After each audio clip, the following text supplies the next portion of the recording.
আজও যদি আমাদের মেয়েদেরকে আমরা বাঁচাইতে চাই, আজও যদি আমাদের সম্মানকে আমরা টিকিয়ে রাখতে চাই, তাহলে অবশ্যই এই সমস্ত কুলাঙ্গার কাফের মুশরিকদের বিরুদ্ধে এখনো আমাদের জিহাদ ঘোষণা করতে হবে, যুদ্ধ ঘোষণা করতে হবে।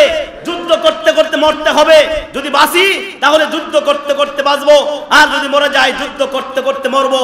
এই প্রতিজ্ঞা যদি করতে পারেন এবং লড়তে পারেন তাহলেই সম্মানের সঙ্গে বাঁচবেন। আর যদি না করতে পারেন তাহলে এইভাবে অপমানিত, লাঞ্ছিত, অবদস্ত হয়ে মরতে হবে। নিজের চোখের সামনে মেয়েকে দর্শন করবে, স্ত্রীকে দর্শন করবে, উঠিয়ে নিয়ে যাবে, কিছুই বলতে পারবেন না, কিছুই বলতে পারবেন না। কেন গ্রেফতার করা হয়েছে? বাংলাদেশের জাতীয় পতাকার উপরে তাদের গেরুয়া পতাকা উত্তোলন করেছিল, তো জাতীয় পতাকার অবমাননা করা হয়েছে। এই অপরাধে তাকে গ্রেফতার করা হয়েছে। তো গ্রেফতার করে যখন আদালত প্রাঙ্গণে উপস্থিত করবে, এই সংবাদ যখন ইসকন হিন্দুরা পেল, তখন এই সন্ত্রাসী উগ্রবাদী সংগঠনের সদস্যরা দেশীয় অস্ত্র শস্ত্র নিয়ে তাদের এই মহাপ্রভুকে ছিনিয়ে নেওয়ার জন্যে আপ্রাণ চেষ্টা চালাতে লাগলো। ওই সময় একজন মুসলিম আইনজীবী সাইফুল ইসলাম, ওনাকে দিনের আলোতেই উঠিয়ে নিয়ে দিনের আলোর মধ্যেই তাকে নির্মমভাবে জবাই করে হত্যা করলো। বিচার হয়েছে, বাংলার জমিনে বিচার হয়েছে।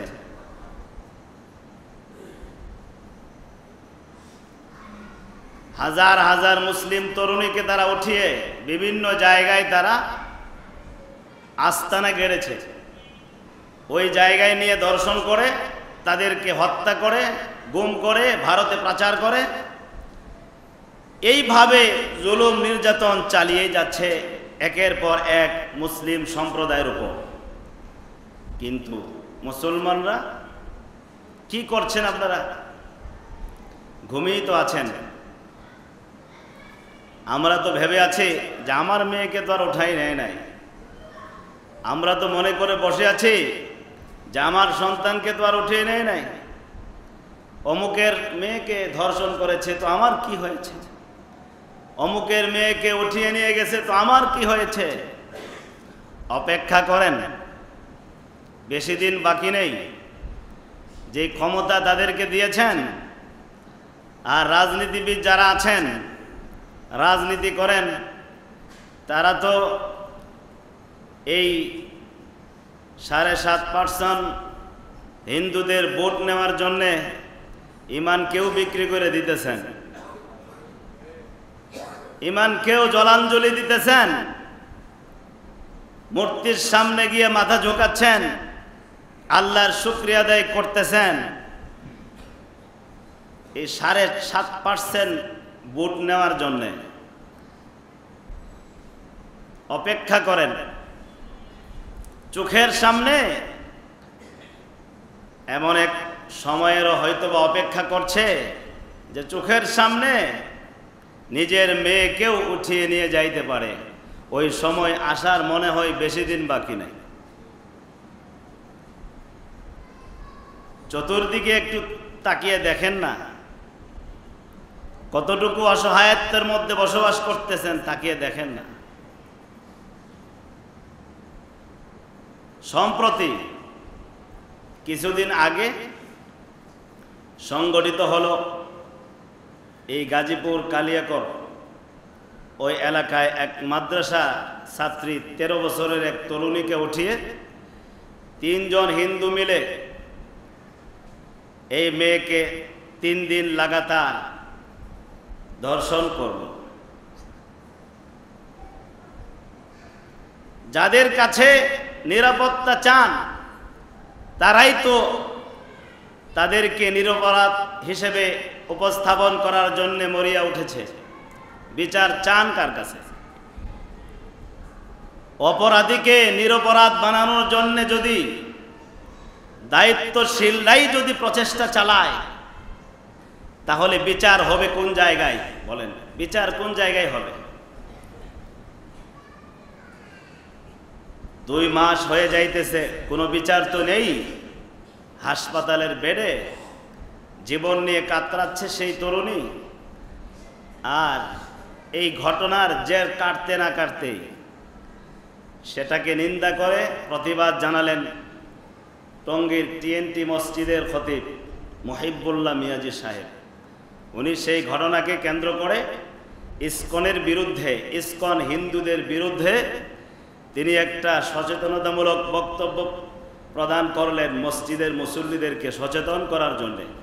তারা যেন নিজেদের মেয়ে, নিজেদের সন্তানদের প্রতি খেয়াল রাখেন। এই সচেতনতামূলক এক বক্তব্য দিলেন আমাদের টঙ্গীর, বেশি দূরের না,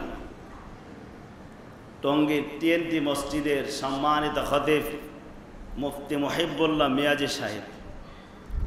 ওনাকে একের পর এক হুমকি দেওয়া হলো।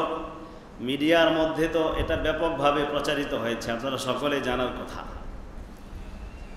একের পর এক হুমকি দেওয়া হলো, প্রাণনাশের হুমকি দেওয়া হলো, পরিবারকে শেষ করে দেওয়ার হুমকি দেওয়া হলো। মসজিদ কমিটিকেও হুমকি দেওয়া হয়েছে এবং প্রলোভন দেখানো হয়েছে। কি প্রলোভন? যে যদি ইসকনের প্রধান চিন্ময় দাসকে মুক্তির ব্যাপারে ইঙ্গিতে কথা বলে, ইঙ্গিতে, সরাসরি তার বলতে পারবে না, খতিব সাহেবকে আর হিন্দুর মুক্তির ব্যাপারে সরাসরি কথা বলতে পারবে? তো তারা প্রস্তাব দিয়েছে ইঙ্গিতে কথা বলবে, যে তাকে আটকে রাখা ঠিক হচ্ছে না, এই জাতীয় কিছু বক্তব্য প্রদান করবে এবং তাদের কথা অনুযায়ী ইশারা ইঙ্গিতে যা বলার জন্যে তারা বলবে সেটাই বলবে। আর এর বিপরীতে দেওয়া হবে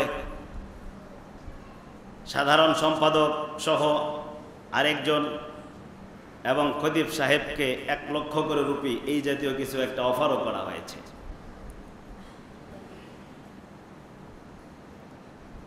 এমনকি তাদের এই প্রস্তাবে রাজি না হয় খতিব সাহেব যখন মুসলমানদেরকে তাদের এই ষড়যন্ত্রগুলোর বিরুদ্ধে অবহিত করছিলেন, তাকে গুম করা হলো। অ্যাম্বুলেন্সে করে তাকে গুম করা হলো, পঞ্চগড় নেওয়া হলো। সীমান্ত দিয়ে তাকে পাচার করার জন্য অব্যর্থ চেষ্টা করা হয়েছে। তার উপর বর্বর নির্যাতন চালানো হয়েছে, তাকে বিবস্ত্র করা হয়েছে। তার দেহের ভিতরে একের পর এক আঘাত, নির্দয়ভাবে তার আঘাত করেছে। এত সাহস তারা কোথায় পেল বলেন? এই সাহস তাদেরকে দিয়েছে কে? এই সাহস তাদেরকে প্রশাসন দিয়েছে। যদি প্রশাসন তাদেরকে সাহস না দিত, তাহলে এই দেশে মুসলমানদের কলিজার মধ্যে বসে মুসলমানদের উপরে জুলুম নির্যাতন চালায়, এই সাহস তাদেরকে কে দিয়েছে বলেন? বিগত দিনে যারা এই দেশ পরিচালনা করেছে, তারা তাদেরকে মজবুত ঘাঁটি স্থাপন করার জন্য 100 ভাগ সহায়তা প্রদর্শন করেছে। তাদের নিজেদের বক্তব্যই মিডিয়ার মধ্যেও আছে যে বিগত দিনে উত্তরার মতো জায়গায় 30 কাঠা জায়গা মাত্র 1 লক্ষ টাকায় তাদেরকে বন্দোবস্ত করে দিয়েছে সরকার। বলেন, দেশের কর্ণধার যাদের কাছে আমরা বিচার চাই, মুসলমান, এই বিচারের মতো আমানতকে যাদের হাতে আমরা সুপর্দ করি, তারা কিন্তু আমাদের পক্ষে 1%ও কাজ করছে না। তারা কাজ করছে কাদের পক্ষে? এই হিন্দুদের পক্ষে, বিজাতিদের পক্ষে। আর মুসলমানদের মধ্যেও কিছু দালাল তৈরি হয়েছে, যারা মনে হয় মৃত্যু পর্যন্ত তারা প্রতিজ্ঞাই করেছে যে তারা হিন্দুদেরকেই সহযোগিতা করবে, মুসলমানদের পক্ষে কোনোই কাজ করবে না। আমরা হিন্দুদেরকে জুলুম নির্যাতন করতে চাই না। মুসলমানদেরকে দেখবেন বিভিন্ন উৎসবের সময় মুসলমানরা তাদেরকে পাহারা দেয়, তাদেরকে যেন কেউ ক্ষতি না করতে পারে। আর বিপরীতে মুসলমানদের মসজিদে তারা আগুন দেয়, মুসলমানদের ইবাদতখানা মসজিদকে জ্বালিয়ে পুড়িয়ে ছারখার করে দেয় তারা। চট্টগ্রামে এক মসজিদে আগুন দিয়েছিল। বাংলাদেশের নিরীহ কিছু গরিব মুসলমানদেরকে ধর্মান্তরিত করছে তারা, বিভিন্ন টাকা, বিভিন্ন সহায়তার প্রলোভন দেখিয়ে, লোভ দেখিয়ে তাদেরকে হিন্দু ধর্মে স্থানান্তর হওয়ার জন্যে অপচেষ্টা চালিয়ে যাচ্ছে তারা। এমনকি তাদের যে ষড়যন্ত্রের দিক, মুসলমান মেয়েদেরকে প্রেমের লোভ দেখায়, আবার কোনো কোনো সময় নিজেদের হিন্দু পরিচয় গোপন করে মুসলমান মেয়েকে বিবাহ শাদী করে এবং বিয়ের পরে তাদের শারীরিক সম্পর্কের ভিডিও তারা ধারণ করে, পরবর্তীতে তালাক দিয়ে সেই ভিডিও মিডিয়ার মধ্যে প্রচার করার ভয় দেখিয়ে তাদেরকে মুসলমান থেকে হিন্দু হওয়ার জন্যে অপচেষ্টা চালায়। এমনকি তাদের কাছ থেকে লক্ষ লক্ষ টাকা দাবি করে। তখন এমন ঘটনাও ঘটেছে যে মুসলমান মেয়েদেরকে ধোঁকা দিয়ে বিবাহ করার জন্যে তারা খতনা পর্যন্ত করেছে। একটু ভেবে দেখুন, চিন্তা করে দেখেন প্রিয় ভাইয়েরা, কিভাবে আমাদেরকে ষড়যন্ত্রের জালে ঘিরে ফেলেছে এই সম্প্রদায়। এখনো তো আমরা ঘুমিয়ে আছি। আমাদের দিলের মধ্যে মৃত্যুর ভয় ঢুকে গেছে, দুনিয়ার মহব্বত ঢুকে গেছে। এক সময় সালাউদ্দিন আইয়ুবী রহমতুল্লাহ আলাইহি, আপনারা নাম শুনেছেন, লক্ষ লক্ষ খ্রিস্টানদের বিরুদ্ধে মাত্র 3000-এর মতো বাহিনী নিয়ে আক্রমণ করেছিলেন। মুসলমান জাতি কিন্তু কাপুরুষ নয়, তারা ভীতু সম্প্রদায় না, কিন্তু এই জামানার মুসলমানরা ভীতু,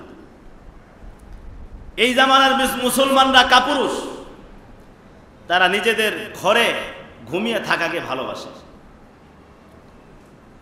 বীর বিক্রমে ময়দানে নিজেদের জীবনকে উৎসর্গ করতে তারা রাজি নয়। আমাদের অবস্থাটা এটা। সালাউদ্দিন আইয়ুবী রহমতুল্লাহ আলাইহি লক্ষ লক্ষ খ্রিস্টানদের বিরুদ্ধে যুদ্ধ করে পুরা পৃথিবীর মানুষকে এটাই জানিয়েছিলেন যে আল্লাহর উপর ভরসা করে অল্প মুসলমানরাও যদি ঈমানি শক্তি নিয়ে নেমে যায়, আল্লাহর বিজয় তাদের কাছে আসবেই। সাহাবায়ে কেরাম রাদিয়াল্লাহু আনহুম কত ছিলেন? 313 জন। বদরের যুদ্ধের মধ্যে দেখিয়েছেন যে সংখ্যার উপর মুসলমানদের বিজয় আসে না, বিজয় আল্লাহর সাহায্যে আসে যখন মুসলমানদের দিলে আল্লাহর প্রতি শতভাগ ঈমান থাকে। শতভাগ যখন ঈমান থাকে, 100 ভাগ যখন ভরসা থাকে, তখন বিজয় আল্লাহর পক্ষ থেকে আসে। সংখ্যার উপর মুসলমানদের বিজয় কখনো হয় নাই। মাদানী জিন্দেগির 13 বছরে যতগুলো জিহাদ হয়েছে, যুদ্ধ হয়েছে, কোন যুদ্ধের ভিতরেই সংখ্যাগরিষ্ঠের কারণে মুসলমানদের বিজয় আসে নাই, বরং বিজয় এসেছে মুসলমানদের দিলে পূর্ণ ঈমানি শক্তি এবং তাকওয়া এবং আল্লাহর ভয়ের কারণে। আল্লাহ পাক তাদেরকে বিজয় দান করেছিলেন। মুসলমানরা সংখ্যা বেশি ছিল আর কাফেরদের সংখ্যা কম ছিল। সেই যুদ্ধে শুধু মুসলমানরা ভেবেছিলেন যে আমরা আজকে সংখ্যায় বেশি, কাফেররা আজকে সংখ্যায় কম, আজকে আমরা বিজয় অবশ্যই লাভ করব। রব্বুল আলামিন তাদেরকে প্রাথমিক পরাজিতই করেছিলেন। আল্লাহ পাক এটাই বুঝিয়েছেন, এই বিজয় তোমাদেরকে তোমাদের সংখ্যার কারণে দেওয়া হয় নাই, বরং আমার প্রতি তোমাদের ঈমানি শক্তি আর শতভাগ তাকওয়ার কারণেই তোমাদেরকে বিজয় দেওয়া হয়েছে। এজন্য প্রিয় ভাইয়েরা, আজকে আমরা পরাজিত, আজকে আমরা নির্যাতিত, লাঞ্ছিত, অপমানিত কেন? কারণ একটাই, সেটা হলো আমাদের দিলের মধ্যে ঈমানি শক্তি নেই। দিলের মধ্যে ঈমানি শক্তি নেই, দিলের মধ্যে কোনো তাকওয়া নেই, দিলের মধ্যে কোনো পরহেজগারিতা নাই, যার কারণে সামান্য কিছু বিজাতি, সামান্য কিছু বিধর্মী আমাদেরকে কোণঠাসা করে রাখছে। আমরা যেখানে যাই বিচার চাই, কোনো বিচার নাই। সামান্য থেকে সামান্য ঘটনা, যেই ঘটনাগুলো এখন ঘটছে, আপনি যদি মুসলমানদের পক্ষ থেকে যদি তাদের কোনো ব্যক্তিকে এই রকম কোনো ঘটনা ঘটাইতো, কোনো মুসলমান যদি কোনো হিন্দু মেয়েকে ধরে জোর করে ধর্ষণ করত, কোনো হিন্দু লোককে যদি এই রকম অপহরণ করত, তাহলে দেখতেন বাংলাদেশ আজকে গরম হয়ে গেছে। মুসলমানদেরকে ঘুমাইতে দিত না। আর এর বিপরীতে মুসলমান তরুণীকে দিনের বেলায় জোর করে ধরে ধর্ষণ করতেছে, কোনো কথা নাই, কোনো আলোচনা নাই, বরং এগুলো ঢাকার জন্য নতুন নতুন ইস্যু তৈরি করে, যাতে করে ন্যায় বিচার না হয়। আজকে দেশে ন্যায় বিচার না থাকার কারণে, বিচার বিভাগ শক্তিশালী না থাকার কারণেই অহরহ এই সমস্ত ঘটনাগুলো ঘটেই যাচ্ছে। আর আমরা মুখের মধ্যে তালা দিয়ে বসে আছি।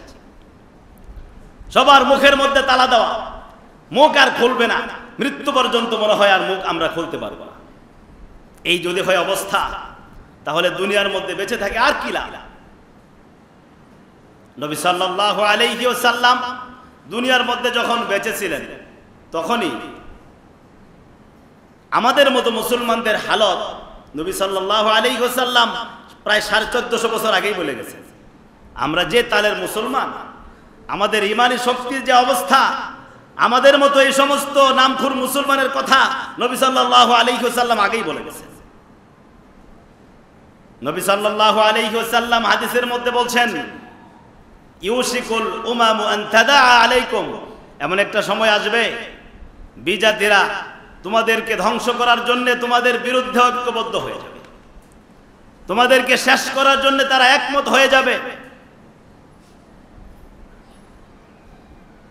কামা তাদা আল আকালাতু ইলা কাসআতিহা, যেমন বক্ষণকারী মানুষগুলো একটা পাত্রের কাছে খাওয়ার জন্য একত্রিত হয়, এই রকম তোমাদেরকে খাওয়ার জন্য, তোমাদেরকে শেষ করার জন্য, তোমাদেরকে নির্মূল করার জন্য বিজাতিরা ঐক্যবদ্ধ হয়ে যাবে। তারা একসাথে কাজ করবে, তাদের টার্গেট একটাই হবে, মুসলমানদেরকে শেষ করো। তাদের সমস্ত চেষ্টা একটাই হবে, মুসলমানদেরকে নির্মূল করো, মুসলমানদেরকে শেষ করে দাও। তো তারা ওইভাবে কাজ করছে। নবী সাল্লাল্লাহু আলাইহি ওয়াসাল্লামের একজন সাহাবী বললেন, ইয়া রাসূলুল্লাহ, ওয়া মিন কিল্লাতিন ইয়াউমাইযিন নাহনু, আমরা এই রকম জুলুম নির্যাতনের শিকার হব মুসলমানরা, সেদিন কি আমাদের সংখ্যা কম থাকার কারণে হবে, আর তাদের সংখ্যা বেশি হবে এই কারণে কি আমাদের উপর এই রকম নির্যাতন চালাবে নাকি? নবী সাল্লাল্লাহু আলাইহি ওয়াসাল্লাম বললেন, না, বাল আনতুম কাসীরুন, তোমাদের সংখ্যা ওই সময় বেশি, অনেক বেশি হবে, তোমাদের সংখ্যা অনেক বেশি হবে, কিন্তু ওয়ালাকিন্নাকুম গুসাউন কাগুসাইস সাইলি, কিন্তু তোমরা হবা খড়কুটার মতো, স্রোতে ভেসে যাওয়া খড়কুটার মতো মূল্যহীন, স্রোতে ভেসে যাওয়া খড়কুটার মতো দামহীন, মূল্যহীন, ঈমানি শক্তিহীন হবে তোমরা, দিলের মধ্যে ঈমানি শক্তি থাকবে না। নবী সাল্লাল্লাহু আলাইহি ওয়াসাল্লাম আরো বললেন যে তখন তোমাদের এই অবস্থা যখন হবে, দিলের মধ্যে এত ভয় মুসলমানদের থাকবে, কাফেরদের ভয়। ওয়ালা ইয়ানজিআন্নাল্লাহু মিন সুদুরি আদুবিকুম আল মাহাবাতা মিনকুম, নবী বলেন যে তোমাদেরকে দেখে কাফেররা যে এক সময় ভয় পাইতো, এই ভয় তাদের দিল থেকে উঠিয়ে নেওয়া হবে। তখন আর মুসলমানদেরকে তারা ভয় পাবে না। কিভাবে ভয় পাবে? দেখেন, মূর্তি পূজার টাইম যখন আসে, নবী সাল্লাল্লাহু আলাইহি ওয়াসাল্লামের ভাষ্য মতে নবীজি বলেন, ওই জায়গায় আল্লাহর গজব নাজিল হয়, ওই জায়গায় সরাসরি আল্লাহর গজব নাজিল হয় যেখানে আল্লাহর সঙ্গে শিরিক করা হইতেছে। আর ওই জায়গায় গিয়ে মুসলমানরা আল্লাহর শুকরিয়া আদায় করে। বাহ, কি চমৎকার! ওই জায়গায় যাইতে পেরে আল্লাহর শুকরিয়া আদায় করতেছে, যে আল্লাহর শুকরিয়া আদায় করছি যে আমরা এখানে উপস্থিত হতে পেরেছি। যে জায়গায় গেলে আল্লাহর গজব নাজিল হয়, ওই জায়গায় গিয়ে শুকরিয়া দেয়, দেখার জন্য যায়, স্বাগতম জানানোর জন্য যায় মুসলমানরা। হাই মুসলমান, গায়রতহীন মুসলমান, নির্লজ্জ মুসলমান, লজ্জাহীন, চোখের মধ্যে লজ্জাটুকু নাই মুসলমানের। এখন এইরকম নির্যাতনের শিকার হব না, আমরা কি হব? চোখের মধ্যে তো আমরা, আমাদের লাজুকতা বলতে কিছুই নেই। নিজের মেয়ে, নিজের ছেলে, আত্মীয় স্বজন দেখতে যাইতেছে, তাদের এই সমস্ত শিরকি কারবারগুলো দেখতে যাইতেছে। চোখের মধ্যে কোনো লজ্জা আছে আমাদের? লজ্জা বলতে তো কিছুই নেই।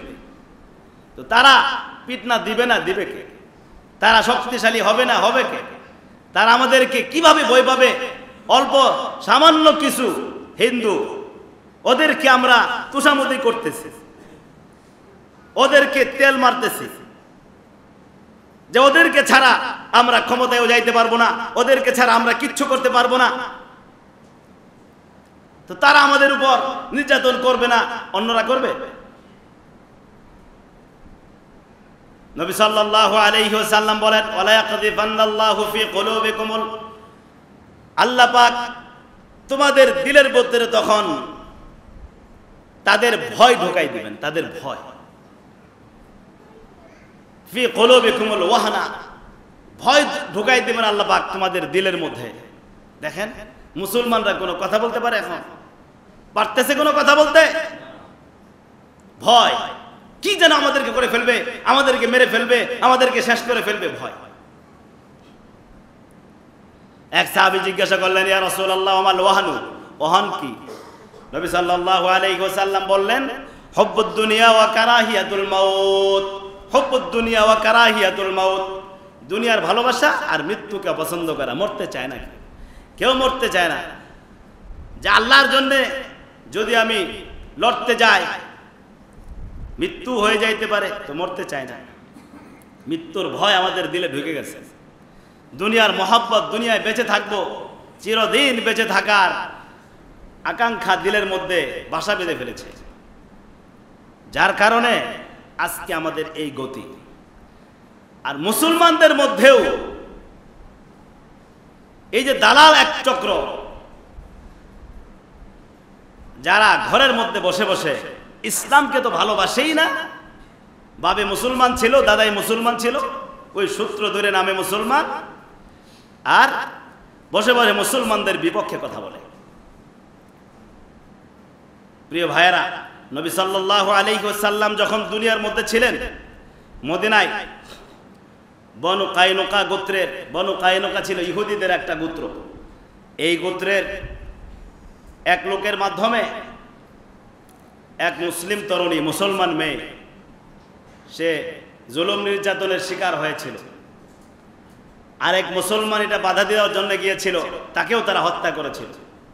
নবী সাল্লাল্লাহু আলাইহি ওয়াসাল্লাম তাদের বিরুদ্ধে জিহাদ ঘোষণা করেছিলেন, তাদের বিরুদ্ধে জিহাদ ঘোষণা করেছিলেন। 15 দিন পর্যন্ত তাদেরকে অবরুদ্ধ রেখে মদিনা থেকে তাদেরকে বের করে দেওয়া হয়েছে। প্রিয় ভাইয়েরা, দেখেন, কিছু বলতে না বলতেই গুম করে ফেলে। এই সাহস তারা পাইল কোথায়? এটার প্রতিরোধ আমাদেরকে করতেই হবে, এবং এই আন্দোলন আমাদেরকে অবশ্যই করতে হবে। এই দেশে ইসকন নামক এই উগ্রবাদী জঙ্গি সংগঠন চলতে পারবে না, চলতে পারবে না, চলতে পারবে না, এবং নিষিদ্ধ ঘোষণা করতেই হবে। এই আন্দোলনে আমাদেরকে ঝাঁপিয়ে পড়তে হবে, জীবন দিতে হলে জীবন দিয়ে দেব আমরা। প্রিয় ভাইয়েরা, যদি না করতে পারি তাহলে কিন্তু আমাদের পরিণতি কিন্তু ভালো হবে না। মনে রাখবেন, পরিণতি কিন্তু ভালো হবে না। এবং যেই প্রশাসন তাদেরকে সর্বাত্মক সহযোগিতা করতেছে, এই প্রশাসনকে বয়কট আমাদেরকে করতে হবে। প্রিয় ভাইয়েরা, আল্লাহ পাক আমাদেরকে বোঝার তৌফিক দান করুন এবং আমাদের জান মাল, আমাদের ঈমান, আমাদের পরিবার পরিজনের সকল সদস্যদেরকে হেফাজত করার তৌফিক দান করুন। আমিন। ওয়া আখিরু দাওয়ানা আলহামদুলিল্লাহি রাব্বিল আলামিন।